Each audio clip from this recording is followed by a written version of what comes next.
తెలంగాణలో కాంగ్రెస్ అధికారంలోకి వచ్చాక సీఎం రేవంత్ సర్కార్ 6 గ్యారంటీల అమలుపై స్పెషల్ ఫోకస్ పెట్టింది.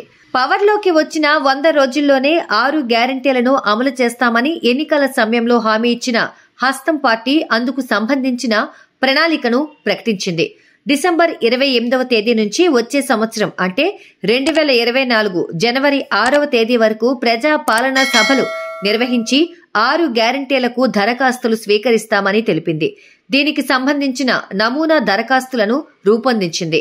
అయితే 6 గ్యారంటీలకు ఎవరు అర్హులు, దరఖాస్తుతో ఏ పత్రాలను జత చేయాలి, ఏ వివరాలతో దరఖాస్తును నింపాలి, ఇలా చాలా ప్రశ్నలపై చాలా మందికి సందేహాలు ఉన్నాయి.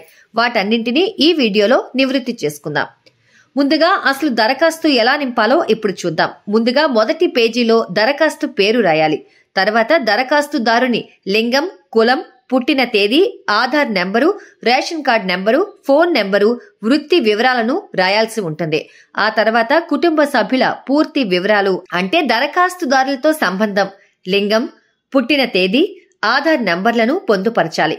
ఎవరైతే దరఖాస్తు చేస్తున్నారో వారి పాస్పోర్ట్ సైజ్ ఫోటో కూడా అతికించాలి. రెండో పేజీలో ముందుగా చిరునామా వివరాలు నింపాల్సి ఉంటుంది.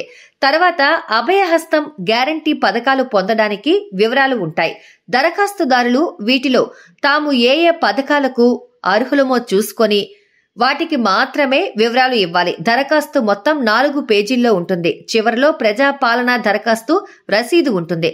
దరఖాస్తు పూర్తి చేసిన ఇచ్చిన తర్వాత మర్చిపోకుండా అధికారుల సంతకంతో కూడిన రసీదు తీసుకోవడం మర్చిపోకండి.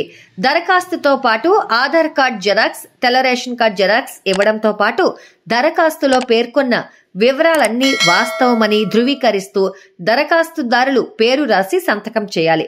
దరఖాస్తు సమర్పించిన తర్వాత అధికారుల సంతకం, స్టాంపు వేసిన రసీదు తీసుకొని జాగ్రత్తగా భద్రపరుచుకోవాలి. ఇదిలా ఉండగా తెల్ల రేషన్ కార్డుని ప్రామాణికంగా తీసుకొని ఈ పథకాలను వర్తింపచేస్తామని రాష్ట్ర ప్రభుత్వం నిర్ణయించింది.